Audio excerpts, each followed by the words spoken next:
안녕하십니까, 김지미 변호사입니다.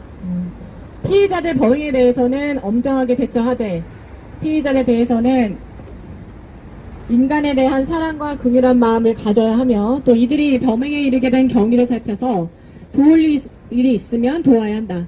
제가 조금 전에 읽은 이 는 공안검사 출신이십니다. 안창호 후보자가 검찰 재직 시절에 후배 검사들에게 평소 당부했던 걸로 유명한 말입니다.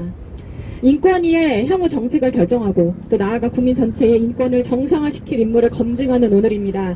이 자리에서 안 후보자님을 지지할 기회를 얻은 것에 대해 법조인으로서 또 국민의 한 사람으로서 매우 다행스럽고 기쁘게 생각합니다. 검사에 대한 이 사회의 인상은 어떤 것입니까? 법조인인 제가 알기로는 피의자들 가장 가까이에서 그들을 변화시킬 수 있는 강력한 힘을 가진 조직이 바로 검찰입니다. 검사 한 사람의 입에서 나오는 말 한마디가 한 사람의 범죄자를 새로운 사람으로 바꿀 수도 있고 반대로 더 악한 범죄를 계획하도록 부추길 수도 있습니다. 안 후보자께서 공안검사로 재직하던 80년대 나라 안팎에 기억하시죠? 간첩이 흔하던 시절이었습니다. 그 시절 공안부는 공안검사 말 한마디에 하늘에서 나눠서도 떨어뜨린다는 말이 나돌 정도로 막강한 힘과 권력의 상징이었습니다. 서울중앙지검에서 공안검사로 시작한 안 후보자 역시 그런 공안부 일원이었습니다. 그런데 다른 점이 있었죠.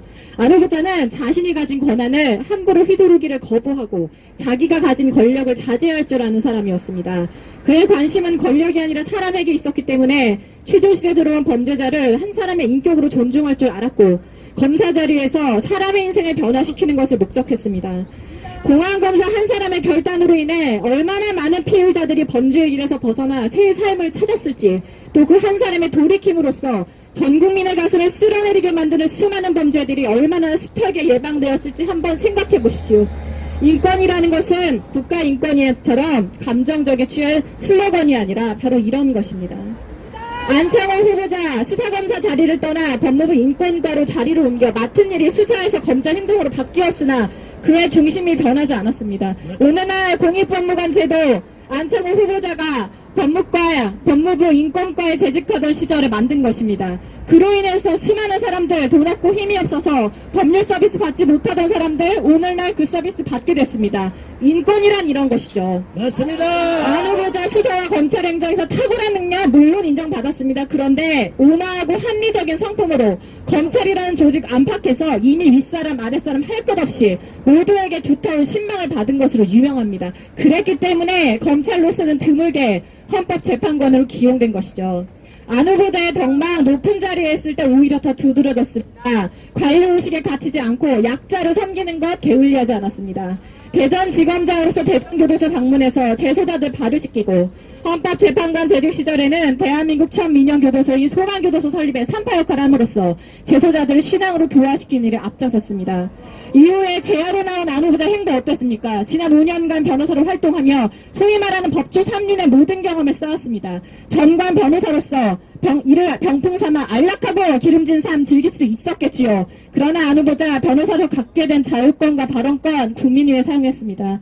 지난 21대 국회가 국가인권위와 결탁해서 나쁜 차별 금지 법안 통과시키려 할 때 안 후보자 정관으로서 품위와 명예 내려놓고 온몸으로 막았습니다. 이 법안의 해악을 자세하고 논리적으로 알리는 데 앞장섰습니다. 안 후보자에 대한 오늘 인사청문회 지금 진행되고 있을 텐데 이것은 그가 인권위 수장으로서 인권이란 조직을 이끌어갈 자격과 능력이 있는지를 검증하는 자리입니다. 그런데 오늘 청문회 당일에 이렇게 모여서 후보자에 대한 지지 발언하게 된 배경에는 오늘날의 인권위를 향한 이 시대의 뼈아픈 탄식이 있음을 고백하지 않을 수 없습니다.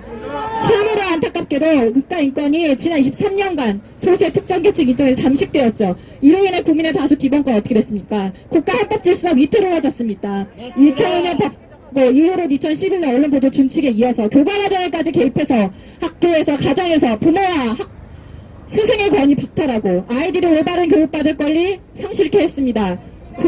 국민의 세금으로 운영되는 국가인권위 결정위에서 국민의 무덤이 되고 인권 무덤이 되고 국민 헌법 질서의 무덤이 된 것이 바로 국가인권위원회입니다.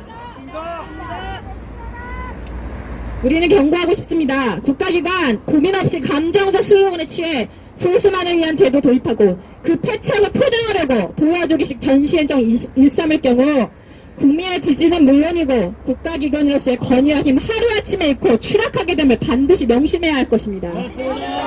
우리는 국가기관으로서 바른 정체성을 아는 리더와 공직자로서 국민 전체에 대한 충성할 준비가 된 리더가 필요합니다. 이 사회에 그런 리더가 3%가 있었어도 국가인권위원회가 감히 헌법 질서를 흔드는 정책 펼치지 못했을 것입니다. 안 후보자 그간 본인이 속한 조직 내에서 본인에게 주어진 권한과 재량을 궁핍하고 어려운 이웃을 위해 사용했고 높은 자리에 오를수록 몸을 낮춰 낮은 자 섬기기를 즐겨했습니다. 이를 아는 국민이라면 왜곡된 정책 펼쳐온 인권위 개선하는 책임 그에게 맡기는 것에 반대할 이유가 없습니다. 우리는 현재 위기 상황을 타개하고 망각한 국가기관으로서의 정체성을 되찾고 국민에 대한 봉사의식을 회복해야 한다고 믿어 이 자리에 왔습니다. 이 일에 가장 적합한 인물이 안 후보자임을 우리는 확신합니다. 안 후보자가 지난 40년간 법조 3년을 두루덮치며 보여준 탁월한 능력은 물론이거니와 신중함과 결단력 사이의 균형과 또한 사람을 섬길 줄 아는 성품이야말로 현재 위기상황에 처한 인권위를 경로를 올려놓고 정상화시키는데 없어서는 안 되는 귀중한 자원이라 믿어 의심치 않습니다. 위기상황에 처한 국가기관의 직장을 맡게 되면은 명예로운 순간보다는 고되고 힘든 순간이 많겠지요. 그래도 부디 인권위원장 자리에 가시더라도 재소자 발을 씻기시던 그 첫 마음으로 국민 전체의 인권을 위하여 봉사하여 주실 것을 국민의 한 사람으로서 간절히 부탁드립니다.